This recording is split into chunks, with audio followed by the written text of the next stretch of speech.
Okay, at the end of the last video, we introduced this example problem. This is one I made up myself. Where basically, if we drop a car from a height of 1 mile up, we want to know how fast is it going just before it hits the ground. So, although I mentioned in the last video that we will not be using English units, that's only true for example problems that come out of the book. The book uses all metric.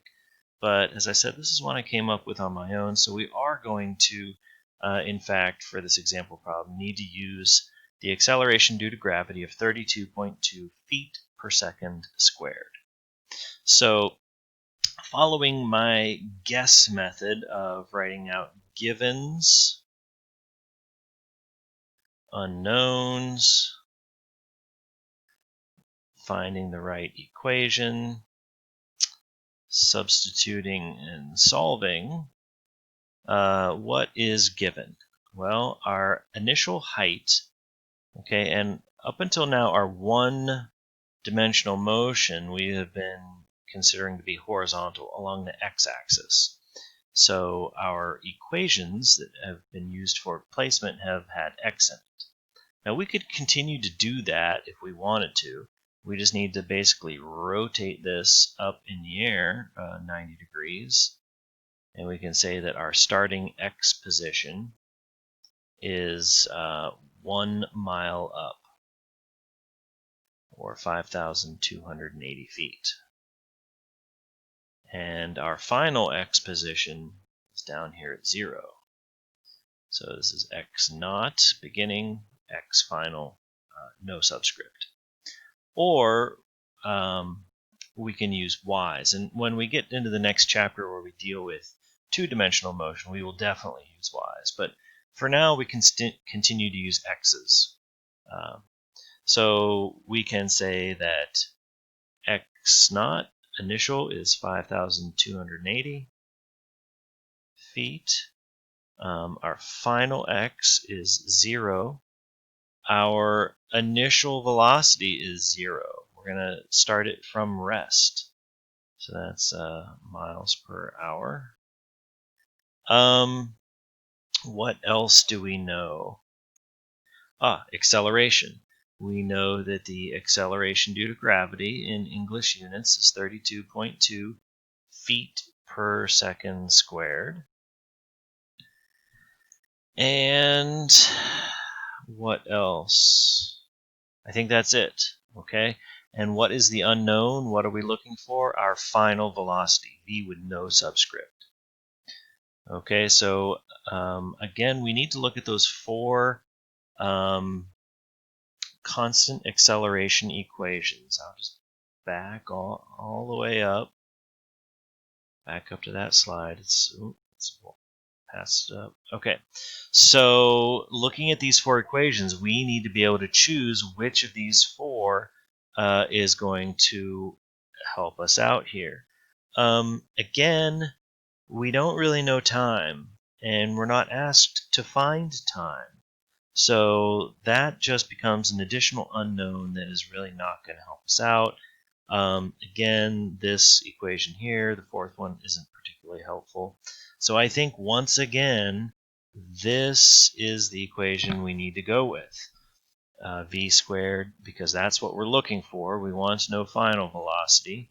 We know initial velocity, we know acceleration, and we know the distance that is going to be traveled. So that, once again, is the equation that fits our bill. So as I jump back to the problem here, so the equation we are going to use is going to be velocity squared equals initial velocity squared plus 2a times x minus x naught. And then we'll substitute and solve. So let's do that. Let's substitute. So our final velocity, that's what we want to know. That's unknown, so we leave that as a variable. Our initial velocity is 0. It starts from rest. It's suspended by a helicopter. It's not moving. So that's 0 feet per second squared, plus 2 times the acceleration. The acceleration is caused by gravity. It's 32.2 feet per second squared. And the distance traveled, x minus x naught, is, if we set it up like this, with this being our final position, it's technically 0 minus 5,280 was our initial. But I'm going to have to back up here a minute because, oops, I don't know how that happened. Let me fix that.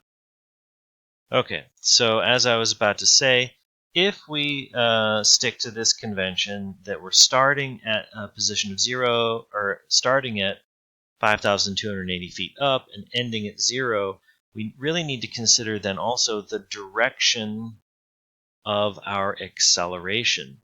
The acceleration is going down. It's going from a positive value towards 0. So if we're going to set it up like this, as 0 minus 5,280, then this value becomes negative because we're going in the negative direction. We're going down. Now, you could also alternatively set this problem up such that this initial position is 0 and this is negative 5,280. Negative 5,280, in other words, down from the starting position of 0. But the acceleration is still going to be in that negative direction. So that really needs to be negative either way. And it really, the way this part of the equation is set up depends on how you set up your equation. All right, so we've substituted. Now we just need to solve. So the final velocity is going to be equal to the square root of, this should end up being 340,032. And so when we take that square root, the final velocity is 583.12 feet per second. And we should take a look at our significant figures. That's too many. If we look at the original problem, 5,280 feet up, that's really the only given. So if we assume that the 5, the 2, and the 8 are significant and the 0 is not, then this would be 583 feet per second.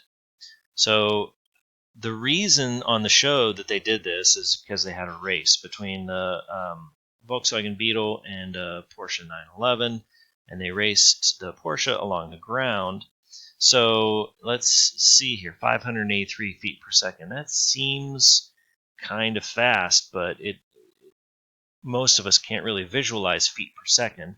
We tend to think more in terms of miles per hour in the English system. So let's do a little bit of unit conversion.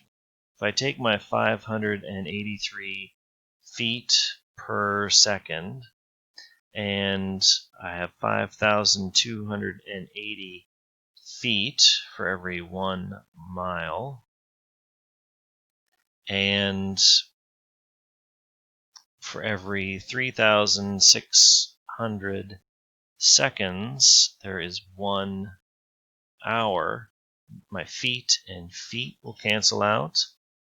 The seconds and seconds will cancel out, and I'll be left with miles per hour. So I take my 583 divided by 5,280 multiplied by 3,600, and should come up with 398 miles per hour.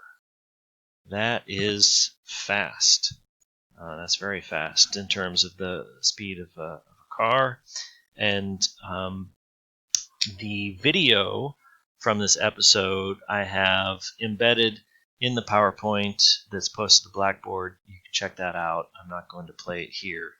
It doesn't really make sense to play a video inside a video. And you can see which one. You can probably guess, though. Now, of course, we have to think about, would the Volkswagen really achieve that speed? And the answer is no, because this calculation neglects wind resistance. So it is not actually going to get to 398 miles per hour. It would be slowed down by the wind to a certain degree, which we don't know. Another thing I want to point out is that I had a student ask me one year whether or not they took the engine out of the Volkswagen. And that's a good question, because it brings up the fact that it doesn't matter. We have to remember that the speed at which an object falls is not dependent upon its mass.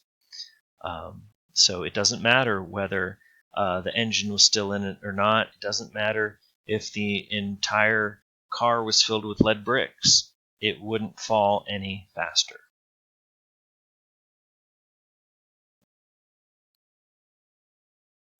Okay, let's move on to another example here where we've got a tennis ball that we're going to throw up into the air.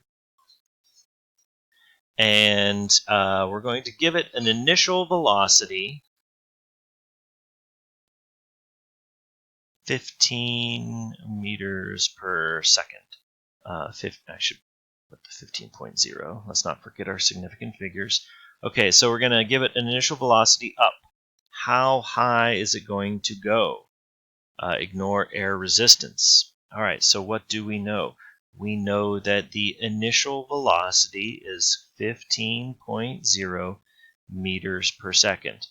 We know that the acceleration is negative, going down 9.8 meters per second squared. We want to know, how high does it go up into the air? Final velocity. So which of the four equations are we going to use? Well, it turns out it's going to be the same one we've been using, because, again, the first two involve time, and time hasn't factored into this problem yet. It's just gives us velocity, acceleration, and it wants to know a height. Actually, no, hold up here. It's not velocity we're looking for. It is, let's say, our initial x position is 0. Our final x position, that's what we want to know. So what can help us calculate this is knowing that at the highest point, it's going to go up, it's going to slow down, and then it's going to come back down. When it's at its highest point in that trajectory, what will its velocity be? Its final velocity at the height of that path that it takes is going to be 0.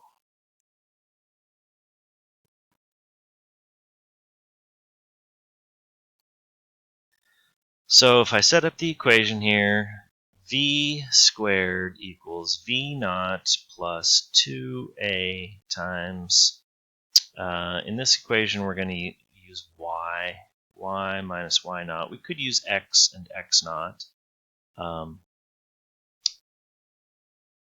because both x and y are basically just measuring distances. But since we're going vertically, we'll use y. Sure, why not? So we've got velocity equals the square root of the initial velocity is 15.0 meters per second plus 2 times the acceleration is negative 9.8 meters per second squared, and the height, that's what we're trying to find out. So I'll just call that delta y, and the velocity over here we actually know. That is 0, the final velocity. So I'm going to have to stop there, and we'll pick this up here in the next video.